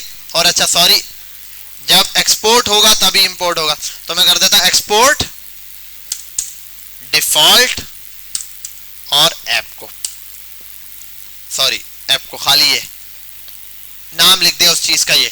अब यहां आता हूं, मैं करता हूं इंपोर्ट ऐप और ये कर दिया, ऐप से ऐप मेरे पास इंपोर्ट हो गई, क्लियर। अब मैं यहां आता हूं और ऐप को कर देता हूं रन। अब ऐप कैसे रन करूं, h1 है ये लिखा, ठीक है, और h1 में ये क्या करता हूं, मैं इसको भी हटाता हूं, h1 यहां लिखने की जरूरत नहीं है, मैं h1 भी लिख सकता हूं। बहरहाल मैं एक काम कर लेता हूं, इसको ऐसे ही कर देता हूं, हेलो लिख देता हूं खाली, ये यहां आता हूं। अब h1 के अंदर ना मैं ये प्रिंट कराना चाह रहा हूं, ठीक है। अब इसको प्रिंट कराने के लिए मैं लिख दूं, अगर यूं करूं ऐप लिख दूं तो आगे ऐप सेव करते हैं, आओ कुछ चला। वो क्या है, वो क्या चीज है ये बताओ, फंक्शन है, तो इसको क्या करना पड़ेगा, यूं रन, आ गया हेलो क्लास। ये है नॉर्मल फंक्शन जिसके थ्रू आता है इस तरीके से।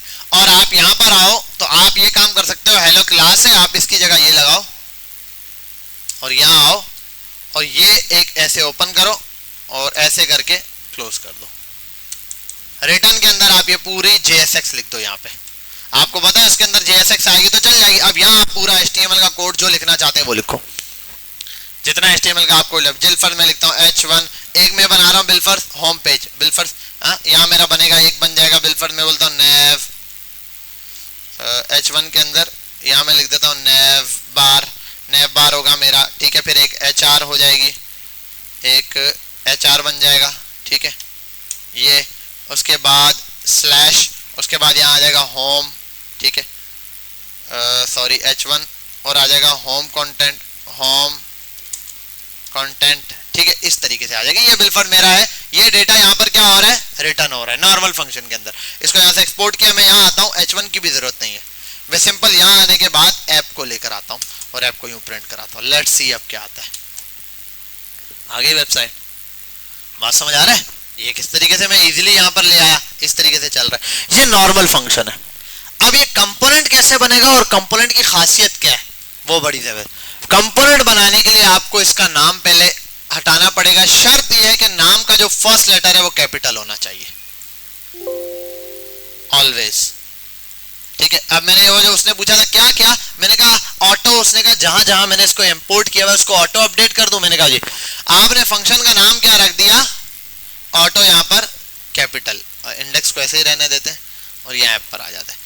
ये आपकी एप्लीकेशन आ गई ऐप, और आपने वो जो कंपोनेंट था ना उसका नाम क्या लिखा है, कैपिटल कर दिया। यहां पर आप आएंगे, इस ऐप का भी नाम कैपिटल करेंगे, इस ऐप का भी यहां आप आओगे, इसको भी यहां पर कैपिटल इंपोर्ट कराओ और इसको भी यहां पर कैपिटल इंपोर्ट कराओ। ठीक है, ये आ गया। आप देखो क्या चीज एक्सपोर्ट में भी चेंज कराना है, हो गया, चल गया। ठीक है, अच्छा अब ये क्या बन गया, यहाँ पर इंपोर्ट हुआ, यहाँ पर एक्सपोर्ट हुआ, सारी चीजें आ गई। यहाँ एक छोटा सा एरर दे रहा है, क्या एरर दे रहा है पढ़ लेते हैं। User file because this file हटाओ डॉट स्लैश, और ये आ गया ऐप के। ठीक है, अच्छा बहरहाल यहाँ आते हैं, इसको हटा देता हूँ मैं इसको पता है किस तरीके से यूज करता हूँ। मैं यहाँ आता हूँ, ऐप ऐसे कर देता हूँ बस, और ये भी डबल लगाने की जरूरत नहीं है, मैं इसको स्लैश लगा देता हूँ ऐप। अब भी कंटेंट चल रहा है। जब आप इसको इस तरीके से कैपिटल करके इंपोर्ट एक्सपोर्ट करोगे तो ये अब क्या बन चुका है, एक कंपोनेंट बन चुका है। क्या बन चुका है, कंपोनेंट। इस तरह इंपोर्ट करो या उस तरह, लेकिन अब क्या कर रहा है, पूरा एक ऐसे लग रहा है जैसे कोई एप्लीकेशन चल रही है। ठीक है, ये मेरे पास क्या है, ये जो इंपोर्ट या एक्सपोर्ट हुआ ये एज अ ऐप इंपोर्ट हुआ है, as a functional component import हुआ है। यहां तक बात समझ आ रही है, क्लियर हो रही है, कोई मसला तो नहीं। इसी तरीके से पॉइंट से पॉइंट जोड़ जोड़ के हम लिखते जाएंगे। तो ये मेरी एक्चुअल ऐप आएगी, ये ऐप आ गई, ये मेरे पास थी ऐप। अच्छा अब ना इसके अंदर मैं लिख रहा हूं, कब से क्या क्या लिख रहा हूं, ये HTML लिख रहा हूं मैं इसके अंदर, नहीं क्या लिख रहा हूं, JSX लिख रहा हूं। तो असल में ये जो पहली फाइल जो है ना, वो तो index.js ही रखना, उसको नहीं छेड़ना। बाकी जो कंपोनेंट बना रहे हो ना, उनको क्यों कंपोनेंट app.js कर रहे हो, इसको app.jsx कर दो। देखो क्या बनकर आ गया, रिएक्ट का सिंबल आ गया, और यहां आ जाओ। अब इसको मिटा दो आप, अब आपको कुछ करने की जरूरत नहीं। अब आप क्या करो, बिलफर्ज इस सारों को हटाता हूं मैं, अब आपको समझाता हूं। कंपोनेंट वाला कॉन्सेप्ट समझ आ गया, यहाँ हटाओ। यहाँ आप हर दफा कंपोनेंट लेकर आओगे। मेन कंपोनेंट आपका ऐप का होगा, जो इसके अंदर आप लिखोगे, ये है ये, और ये तो इसी के अंदर आएगा। सॉरी, ये एंटर किया है क्या, अच्छा जगह कम है इसकी वजह से ऐसे आ रहा है ये, और ये रूट डॉट रेंडर हो गया। ठीक है भाई, ये आ गया आपके पास ये मेजर कॉन्सेप्ट, और यहाँ पर आपकी एप्लीकेशन आनी है, या जो भी कॉन्सेप्ट आप यहाँ लाना चाहोगे वो यहाँ पर आएगा। ठीक है, यहाँ तक तो मैं बात समझ गया। अब अगला काम ये करता हूँ, इंडेक्स की फाइल में मैं यहाँ जितने कंपोनेंट बनाना चाहूंगा ना, वो यहाँ पर बनाऊंगा। इसको फिलहाल मैं डिलीट कर रहा हूँ, दोबारा से कंपोनेंट बना रहा हूँ, app.jsx बन गया। अब ना यहाँ बार बार मुझे फंक्शन बनाने लिखने की जरूरत, ये सारी चीजें डिफॉल्ट कुछ जरूरत नहीं। आपने आना है इधर एक्सटेंशन पर, और यहाँ लिखना है ES6 ES7 ES6 व्हाटएवर चलता रहता है, ES7 या ES6 स्निपेट। यार ES6 नहीं था, रिएक्ट स्निपेट था शायद, रिएक्ट स्निपेट्स आ जाएगा। ये रहे ES6 लिखो या रिएक्ट स्निपेट्स लिखो, देखो आ रहा है ES6 या ES7, पढ़ लेना। React ES7 plus react Redux react native snippets, react के भी स्निपेट्स हैं। आप इस पे क्लिक करो और इसको कर दो इंस्टॉल। मेरे पास ऑलरेडी इंस्टॉल्ड है, इंस्टॉल हो गया। अब इससे फायदा क्या है, आपने फाइल को नाम दे दिया JSX कर दिया। अब आप यहाँ लिखो RFC, क्या RFC, react functional component, enter, component बनकर आ गया, कहानी खत्म हो गई। और ऑटो, और अच्छा एक और मजे की बात, देखो फंक्शन वैसा ही है जैसा आपने बनाया था, हमने यही फंक्शन बनाया था, बस यहाँ div की जगह हमने खाली बनाया था, अभी div है। यहाँ उसने क्या किया, और एक और चीज है एक्सपोर्ट डिफॉल्ट, आप यहाँ भी लिख सकते हो, ऐप को करो यूं भी लिख सकते हो, यूं भी ठीक है, वरना आप इसको अगर RFC से मंगवाओगे तो यूं आ गया, यूं भी कर सकते हो। पहला कंपोनेंट बन गया, ये आपका एप्लीकेशन का पहला बिल फॉर। आप यहाँ पर आप लिखो this is my app, this is my app, और यहाँ पर ये आगे ऐप आपके पास। अब यहाँ देखो जरा, यहाँ H1 लिखा, एंटर किया, ऑटोमेटिक HTML चल रही है। क्यों चल रही है, आपने वहां एक्सटेंशन में नाम क्या दिया, .jsx। अब ये डायरेक्ट, अब आपको यहाँ पर किसी चीज की जरूरत नहीं, और चाहो तो अगर ये भी div मसला लग रहा है, आप इसको खाली छोड़ दो, भले यूं बना लो। लेकिन अब तो div अच्छा है ना भाई, ऐप पे ऐप अलग div में, वो सब अब तो div बनाओ। तो ये div में शुरू हो गया पहला, ये आपकी एप्लीकेशन का div है, मेन div। यहाँ पर आए, आपने बिल फॉर H1 चाहिए, आप H1 लिखो, और यहाँ लिख दो दिस इज माई ऐप, और यहाँ आप सेंटर का टैग लगाओ, ओपन करो, और इसको यहाँ से कट करो, यहाँ ले आओ, ये कंपोनेंट जुड़ गया। अब पूरी एप्लीकेशन जो है ना आपकी इस माई ऐप से शुरू होगी। इंडेक्स में सिर्फ आपने क्या करना है, इस ऐप को इंपोर्ट करना है। और इंपोर्ट कैसे करना है, ऊपर इंपोर्ट लिखेंगे, फिर होगा नहीं, आप यहाँ नीचे आओ, डिफॉल्ट पे एक्सपोर्ट हुआ, आप यहाँ आओ, ये लेस देन ओपन करो और लिखो APP ऐप आ रहा है, ये आने के बाद टेप दबाओ, ऊपर देखो इंपोर्ट भी ऑटो हो गया। ठीक है, ऑटो इंपोर्ट हो गया। ये ऑटो काम है, अगर मुश्किल लग रहा है आप ऊपर जाके लिखो, आसान हो गया, आप स्लैश लगा इसको बंद कर दो, खत्म बात, आपकी ऐप आ गई यहाँ पे। अब देखो जरा, दिस इज माई ऐप, समझ गए, ये आपके पास कनेक्शन जुड़ गया। अब कैसे है देखो, मेन फाइल जो ब्राउजर पे चल रही है वो इंडेक्स डॉट है, इंडेक्स के अंदर तो कुछ है नहीं, इसके अंदर आईडी है, डिव है, डिव बंद करो, डिव कहां से आ रहा है, इससे आ रहा है। इंडेक्स पर आओ, इंडेक्स के अंदर कहां है, इंडेक्स के अंदर रेंडर हो रहा है, कौन, ऐप रेंडर हो रही है। ऐप में यहां पर तो दिस इज माय ऐप नहीं लिखा हुआ, इसका मतलब ऐप के कंपोनेंट में जाओ, ऐप ये रही, कहानी शुरू होती है यहां से आपके इसके सफर की। अब सारे जितने भी आप कंपोनेंट्स बनाने हैं आपने, कंपोनेंट दो किस्म के बनते हैं, क्लास और फंक्शनल। फंक्शनल कंपोनेंट पे हम काम करेंगे। फंक्शनल भी दो किस्म के बना सकते हो, ये हटाओ, आप ये भी बना सकते हो, RAFC। RAFC क्या होगा, एरो फंक्शन। रिएक्ट का देखो यहां नाम खुद दे रहा है, RFC, ये रहा। अच्छा ये भी है एक्सपोनेंशियल, इसमें क्या हो रहा है, डिफॉल्ट एंड पे दे रहा है, एक्सपोर्ट अलग से दे रहा है। RFCE करोगे ना, RFCE, तो यहां पर क्या होगा, एक्सपोर्ट एंड पे देगा। अगर आप साथ ही एक्सपोर्ट चलाते हो कर दो RFC इंटर, इस तरीके से आ जाएगा। अगर एरो फंक्शन चाहिए RAFC, तो ये इस तरीके से एरो फंक्शन देगा। RAFCE करोगे तो एक्सपोर्ट नीचे दे देगा।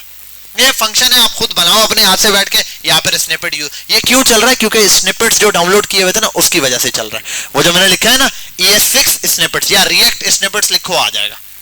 ES6 या 7 कोई भी डाउनलोड कर लो। तो मैं RFC जो मेरा मेजर फंक्शन होगा, मेन फंक्शन, उसको आप इस तरीके से डिफॉल्ट बनाओ और ये नॉर्मल फंक्शन में बनाओ। बाकी इसके अलावा जो छोटे छोटे कंपोनेंट्स बनाओ ना, वो एरो फंक्शन से बना दो। अब जैसे कि आप मजे की चीज देखो, मुझे चाहिए एक नैव बार, क्या चाहिए, नैव बार चाहिए। नैव बार मैं अब यहाँ देखो, अगर बिल्फर यहाँ में एक डिव ओपन करूंगा, डिव डॉट नैव बार, यहाँ नैव बार का डिव बनेगा, इसमें नैव बार का कोड आएगा, यहाँ बॉडी का, तो बहुत लंबा हो जाएगा, ये फाइल ही लंबी हो जाएगी। ये भी नहीं करो ना, आप एक काम करो, आप यहाँ आओ, SRC के अंदर ही आप यहाँ बना के अलग फोल्डर भी बना सकते हो, जिसको बोलते हैं कंपोनेंट्स। छोटे कंपोनेंट सारे इस फोल्डर के अंदर बनाओ। यहाँ लिखो आप पहला कंपोनेंट्स। अब फंक्शनल कंपोनेंट है, नाम क्या होना चाहिए, किससे स्टार्ट हो, capital NAV nav bar dot JSX, inter किया, अब ये हो गया। अब यहाँ बनाओ RAFC, यहाँ के एरो फंक्शन बन गया। अब इसमें लिखता हूँ नैव बार, यहाँ आओ, नैव बार किस में चाहिए, ऐप में चाहिए। अब ये नैव बार को यहाँ इंपोर्ट करने की जरूरत नहीं है, उसका काम खत्म, ऐप के अंदर इसको नैव बार को इंपोर्ट करा दो, NAV nav बार, ये रहा। अब देखो खुद एड्रेस भी दे रहा है, मैंने सिर्फ टैब दबाना, नैव बार आ गया, स्लैश लगा के ये क्लोज हो गया, देखो नैव बार आ गया, ये रहा। अब पूरा नैव बार का कोड यहाँ लिख दो। अगर नैव बार का कोड 2 बार भी चाहिए ना, देखो पूरा नैव बार बनाया हुआ आपने, आपको 2 बार चाहिए, आप यहाँ पे दोबारा लिख दो नैव बार, ये लो दोबारा नैव बार आएगा। ठीक है, बात समझ आ रही है, कोई मसला तो नहीं यहाँ पे। देखो चैट GPT OpenAI चल रहा है, right a simple HTML code of nav bar, not CSS, only HTML। ये दे दिया इसने, ये बिल्फर दे दिया मुझे। अब ना मैं एक काम करता हूँ, ये नैव बार है, इसको कॉपी किया मैंने समझाने के लिए, ये नैव बार उठाया और ये स्नैप बार के अंदर कोड के अंदर ये डाल दिया, डिव के अंदर ये। आपको पता है हर एक फंक्शन में आपको क्या करना पड़ेगा, रिटर्न लाजमी दे, इसके फंक्शन में रिटर्न लाजमी होना चाहिए। ये लो आ गया। अब जितनी दफा नैप बार चाहिए, जहां चाहिए वहां पे सिर्फ आपने ये पास कर देना।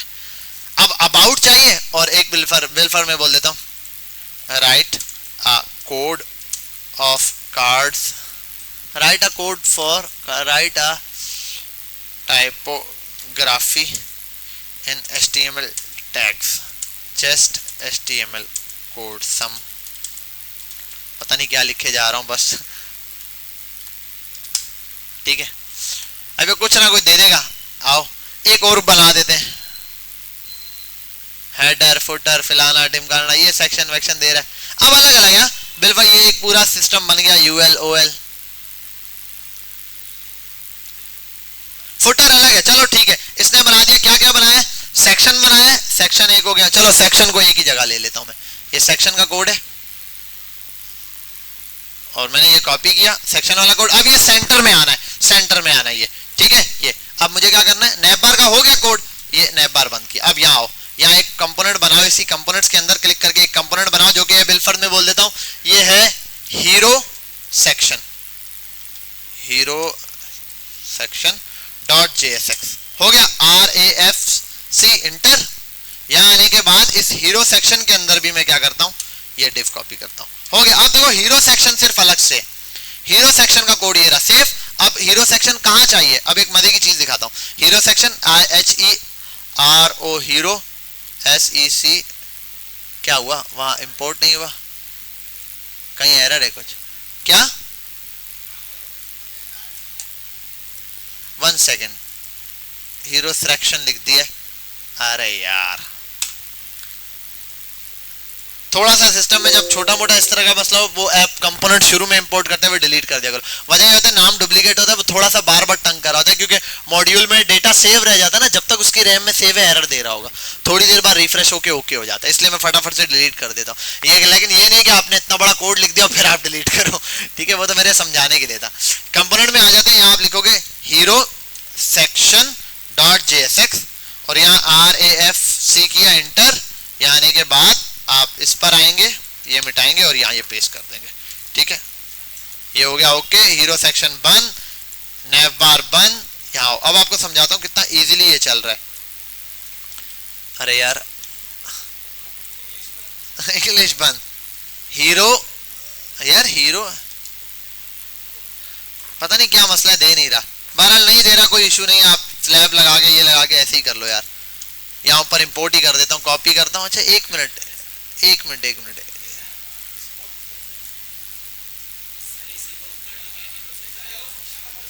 हाँ ये भी दे देता है, लेकिन वो एरो फंक्शन में नैव बार भी,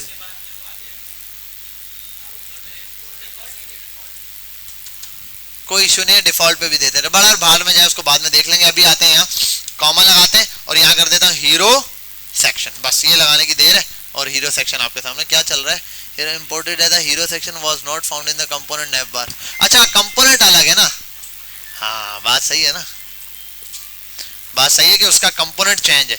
यहाँ आते हैं और यहाँ आने के बाद एक मिनट इंपोर्ट कर देते हैं और ये भी डिफॉल्ट पे तो नहीं किया मेरा ख्याल है, हीरो सेक्शन, ये आ गया, टैब लगाया और फ्रॉम कर दो।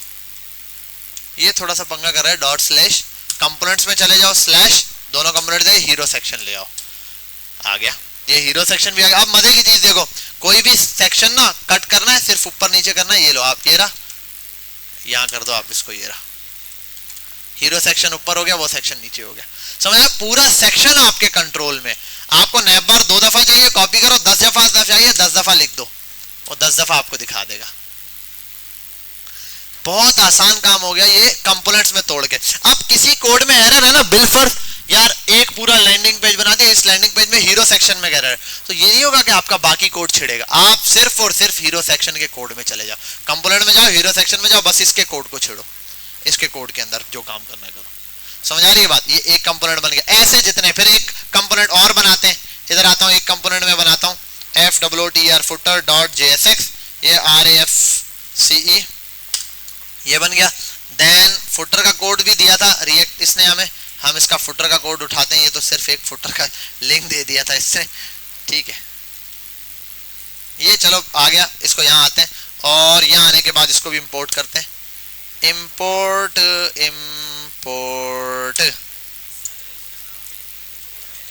हाँ दे रहा है, लेकिन वो कर रहा है, थोड़ा सा मसला कर रहा है। नहीं ना, वहां कहीं पर भी आ जाए, दोनों तरफ आ जाएगा, देखा वो मसला यहाँ पर नहीं है। FWTER footer, ठीक है, फ्रॉम स्लैश कंपोनेंट स्लैश। खैर अच्छा है, थोड़ा सा हमारे को प्रैक्टिस भी हो, अगर नहीं दे रहा ऑटो तो ये भी, अगर मैं ऑटो दिखाता रहता आपके सामने एरर आ जाता तो आप बोलते यार ये अब लगाएंगे कैसे। अच्छा हो गया मेरे पास ही एरर आ गया, ताकि बस 12 यहाँ है, आपने देखा फुटर भी इसने लगा के दे दिया कोड ब्लॉक, ठीक है। और ये इसमें फुटर में, अच्छा फुटर यहाँ आ गया ऊपर, फुटर नीचे चाहिए तो यहाँ आऊंगा, FW फुटर दिया और ये लगा के ये कर दिया, ठीक है। वैसे फुटर लिखने में भी ये लिंक है। अब देखो कितना आसान हो गया। और इन सब में ना अगर ब्रेक डालना है तो आप यहीं पर लिख दो HR और देखो ऑटो आ गया। अब यहाँ HR, ये लो भाई, ये आ गया होम सेक्शन और ये समझ आ रही है बात, कोई मसला। ये एक पूरा लैंडिंग पेज बनाने का तरीका बता दिया और एक लैंडिंग पेज भी ब्रेक होगा चीजों में। और मजे की बात बताता हूं, अगर बिलफर्ज हीरो सेक्शन में कार्ड्स बने हुए, कार्ड चाहिए आपको हीरो सेक्शन में, या ना हीरो सेक्शन में क्या बने हुए, कार्ड बना हुआ है। बिलफर्ज इतना ज्यादा कोड है, कार्ड्स हैं, तो अब आप यहाँ पर कार्ड है ना, कार्ड्स बनाने, अब आप यहाँ लिखोगे कार्ड, और अब वो एक कार्ड आपने यहाँ बना दिया, आपको कहीं और वो कार्ड चाहिए, तो आप क्या करोगे, उसी कोड को कॉपी करोगे, कहीं और पेस्ट करोगे? नहीं बाबा, आप यहाँ आओ, इस कंपोनेंट्स में आओ और यहाँ लिखो card card.jsx RAFCE, ये बनाया। एक दफा कार्ड बना दो, पूरी ऐप में कहीं पर भी कार्ड चाहिए यूज कर लो, कार्ड एक दफा यहाँ बनाना है। जैसे मैं बोलता हूँ right basic code of card just in HTML। अच्छा, यहाँ अभी CSS यूज नहीं करना, आपको थोड़े से मसले होंगे।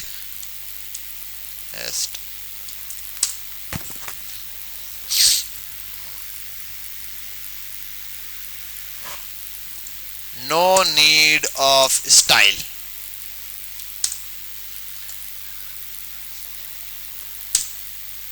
चल चल भाई। अच्छा, अभी वो वहां रीड में लगा हुआ है।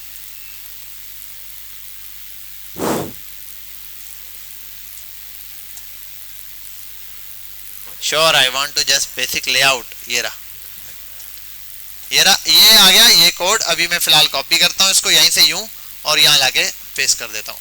ठीक है, इमेज के ऊपर भी टैग पे भी एरर दे रहा है। अच्छा देखो, जो टैग इमेज पे टैग के एरर देने की वजह, स्लैश नहीं लगा हुआ। ठीक है, स्लैश लगाने। बहरहाल यहाँ आते हैं। अब ये कार्ड बन गया। इस कार्ड को कहाँ चाहिए? कार्ड तो हीरो सेक्शन में यूज करना है, ऐप में नहीं चाहिए। ऐप बंद कर दो, हीरो सेक्शन में कार्ड चाहिए। आप यहाँ पर CARD कार्ड लिखो, स्लैश लगाओ और यहाँ आ जाओ। पर इंपोर्ट नहीं हो रहा यार, ऑटो इंपोर्ट खुद दे दिया उसने वैसे नाम, CARD कार्ड, और यहाँ लगा दो स्लैश डॉट स्लैश। अच्छा, डॉट डॉट स्लैश क्या है भाई? 1 सेकेंड, हीरो सेक्शन के अंदर ही है तो फिर तो डॉट स्लैश से ही चल जाएगा। Dot slash CARD card, card is not a component. एक मिनट यार, यहाँ थोड़ा सा एक मसला देख लूं। कार्ड इंपोर्ट भी हुआ है बाय डिफॉल्ट, ओके है।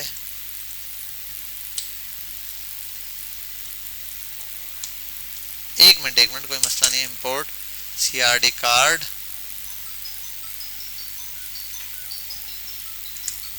फ्रॉम डबल डॉट से भी खुल जाता है। हाँ ठीक है, अगर दो फाइल्स कभी पीछे जाना हो तो ये वैसे सिंगल स्लैश से आज दे रहे हैं। कंपोनेंट्स पर आ जाओ, सिंगल स्लैश से चेक करें, कार्ड्स आ गया सेम फोल्डर। और उससे भी बैक जाना हो तो डबल स्लैश लगा के पीछे वाला फोल्डर आ जाता है। स्लैश पर आ जाओ, कार्ड सेलेक्ट कर लो आप। कार्ड मैंने इंपोर्ट कर दिया, ये आ गया। ठीक है, ये है कार्ड टाइटल, ये मिल जाएगा कार्ड। अब ये कार्ड ना आपको कहीं पर भी चाहिए, बिल फॉर हीरो सेक्शन बनाया उसमें चाहिए, हीरो सेक्शन के नीचे कोई और कार्ड का सेक्शन है रिव्यूज का, वहां भी यही कार्ड चाहिए, तो मसला थोड़ी है, आप यही कार्ड इंपोर्ट कर दो। वहां पर भी कहीं पर भी किसी भी चीज को यूज किया जा सकता है। एक दफा बनाओ, उसका स्ट्रक्चर सेव कर लो, जितनी दफा चाहिए यूज कर लो। समझ गए यहाँ तक बात? ये मैंने वैसे ज्यादा खींच दी है। कंपोनेंट्स के अंदर कंपोनेंट बना के मैंने आपको बता दिया। नेस्टेड कंपोनेंट्स वाला पार्ट था ये, नेस्टेड कंपोनेंट को दोबारा डिटेल में देखें। अभी आप बेसिक सिर्फ ये समझे हायरार्की कैसे चल रही है। मैन 5 पब्लिक है, पब्लिक ये रही, पब्लिक के अंदर जाओगे उसका कोड एक्चुअल में चल रहा है इंडेक्स से। इंडेक्स में सिर्फ एप्लीकेशन है आपकी मेन, जो मेजर पार्ट है, ताकि यहाँ कचरा ना बने ऐप में। मेन ऐप में जाओगे तो ऐप में आपको मेजर स्ट्रक्चर दिख जाएगा कि भाई ऐप में नैव बार होगा, ये होगा, ये होगा, ये होगा, जो चीजें। अब नैव बार खुद का है, नैव बार ये रहा, इस पर क्लिक करो और जाने के लिए आपको घूमने की जरूरत नहीं, यहाँ आओ, कंट्रोल दबाओ, क्लिक करो, आपको नैव बार के कंपोनेंट पे ले जाएगा। ठीक है, बिल फर्स्ट इसके कंपोनेंट पे जाना, सेक्शन पे, हीरो सेक्शन, कंट्रोल दबाओ, क्लिक करो, हीरो सेक्शन का कोड आ गया। एडिट करना है एडिट कर लो। कार्ड का चाहिए फुटर, फुटर पे आप आ गए। और हीरो सेक्शन में कार्ड है वो अलग है, ये कार्ड पे क्लिक करो, देखो कार्ड भी खुल गया, सारी चीजें A to Z। समझ गए यहाँ तक बात बेटा? एनी प्रॉब्लम, कोई कंफ्यूजन? जाओ इसकी आंखें बंद करके दबा के प्रैक्टिस करो, सिर्फ प्रैक्टिस नीड है।